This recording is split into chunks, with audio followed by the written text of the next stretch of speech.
আসসালামু আলাইকুম রহমতুল্লাহ। ওই যে দেখা যাচ্ছে মুহাম্মদ সাল্লাল্লাহু আলাইহি ওয়াসাল্লামের কবর, এটা হলো বাকি। তা আমরা আপনাদের কাছে একটা জিনিস জানতে চাচ্ছি, ওই পাশে একটা দান বাক্স দিলে কেমন হতো? ওখানে বিশাল একটা দান বাক্স দিয়ে দিছে। তাহলে আপনি বলেন তো দেখি, 7 দিন পরে ওই দান বাক্স যে পরিমাণ টাকা জমা হবে, সেই টাকা দিয়ে এই এরিয়াতে অন্তত এক সাইডে যত কবর আছে কবর অন্তত স্বর্ণ দিয়ে রূপা দিয়ে বাধাই করা কি খুব একটা কঠিন ছিল? বলেন তো দেখি। না, অবশ্যই করা যেত। ওখানে দান বাক্স দেওয়া, মানত করা, ছাগল মুরগি নিয়ে আসা তো দূরের কথা, আল্লাহর নবীর কবরের দিকে ইশারা করে হাত তুলে মোনাজাত করে মাথা নত করে এরকম করুক তো দেখি। ওখানে পিটানোর জন্য পুলিশ রেডি করা আছে, লাঠি হাতে পুলিশ আছে, লাঠি হাতে করে পুলিশ তারা আছে, তাই না? তাহলে এই হলো পরিস্থিতি।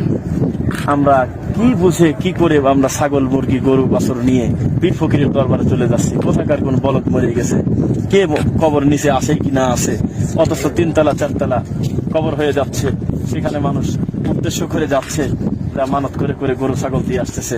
অথচ এই 1 কোটি পীর ফকির এক জায়গা করলে যাদের পায়ের ধুলার সমান দাম হয় না, যাদের তাওহীদের 1 কণা হয় না, এই শ্রেষ্ঠ মানুষগুলো শুয়ে আছে এখানে।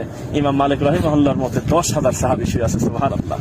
আল্লাহ নবী সাল্লাল্লাহু আলাইহি ওয়াসাল্লামের একাধিক বিবি, মানে আমাদের আম্মাজান এখানে শুয়ে আছে। সাদ ইবনে আবি ওয়াক্কাস রাদিয়াল্লাহু আনহু ঘুমিয়ে আছে। এত সুন্দর জায়গা, অথচ একটা কবর বাধাই করা না, নাম লেখা না, কিছু না, কোন রকম একটা পাথর দিয়ে চিহ্ন করে রাখা, কোনো খোদাই করা না, কোনো নাম লেখা না।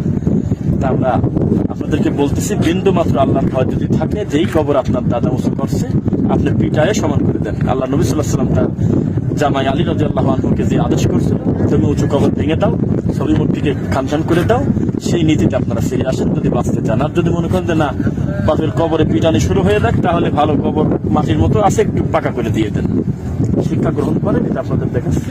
ওইটা হলো আল্লাহ নবীর কবর। যদিও কবর বললে আপনারা বেয়াদবি মনে করেন, সবুজ কখন লেখাই আছে কবরের নবী।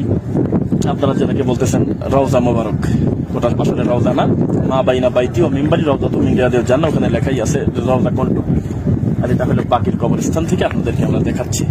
আল্লাহ তাআলা আপনাদেরকে এবং আমাদেরকে উভয়কে আল্লাহ হেদায়েত দিন, সঠিক দিনের বোঝ আমাদেরকে দান করুন। আল্লাহুম্মা আমিন। চারপাশটা একটু ঘোরায় তারপর শেষ করে।